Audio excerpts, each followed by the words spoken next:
Hello, Catholic Mysticism and Spirituality followers. This is Kevin Rice. I'm sorry that this is only the second video on this channel since I started it. I really intended to have a lot more up by this time, but things got busy, it got hectic. I have a lot of clips, but I wasn't able to turn anything into a full-fledged video just yet. I'm going to do it. I'm going to do it soon, but I just didn't have time yet. So.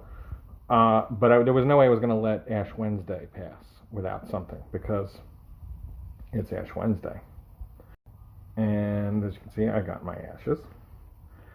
And I wanted to do a little reflection on what we're doing here with regard to Lent and why we have ashes and what this is all about, right? So we do ashes because it's a sign of repentance and purification and penance, and it's a symbol of self-sacrifice. It's a symbol of humility. It's a symbol of changing one's attitude about how one goes about one's day and one's life. So we, for Lent, take this time to prepare for Easter by purifying, by penance, and by fasting. One of the things that I want to talk about today is a dream that I had.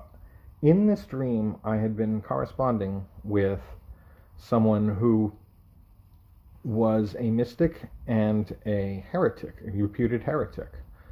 He had a Hispanic name and ancestry. He may have been from Central or South America somewhere. I didn't get the feeling that he was from Spain proper, but anyway, the background knowledge that I had as the dreamer was that I was corresponding with someone who was a known mystic and visionary, but was reputed to make heretical statements.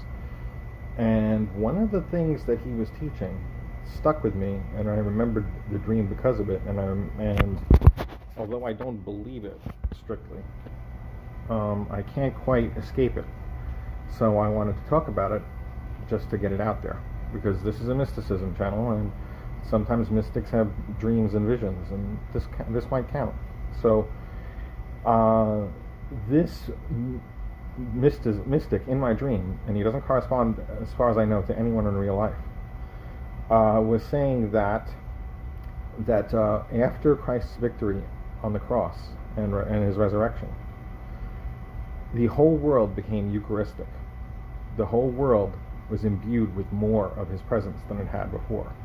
Now, it's not that everything is equally Eucharistic. The Eucharist that we take at Mass is 100% Eucharistic. Everything else would only have a little bit of Christ's presence, but more than it had before.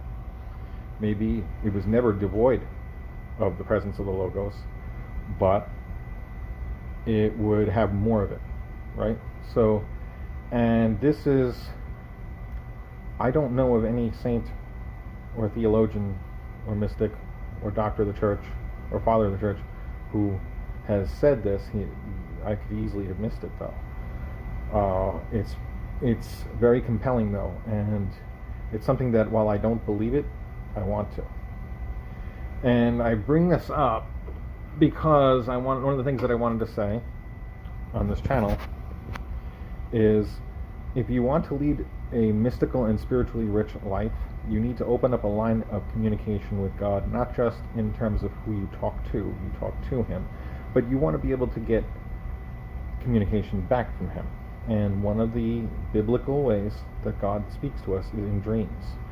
So I like to keep a dream journal. I like to keep a dream diary, because even though I don't remember all my dreams, and often I wake up and I don't remember what it was, I remember them more because it's part of my routine to keep a dream journal. And so that's a line of communication that God has to talk to me. So that's something that you might take as a suggestion to keep a dream journal, because it's valuable to have that line of communication from the Almighty. Today I had a very successful Ash Wednesday, and I don't normally have very many of those, because usually I'm barely conscious of the fact that Lent is beginning. I've been really bad throughout my adult life at keeping the fasts and the abstinences. So this year being starting out on the right foot is really special to me, and I'm really grateful for it.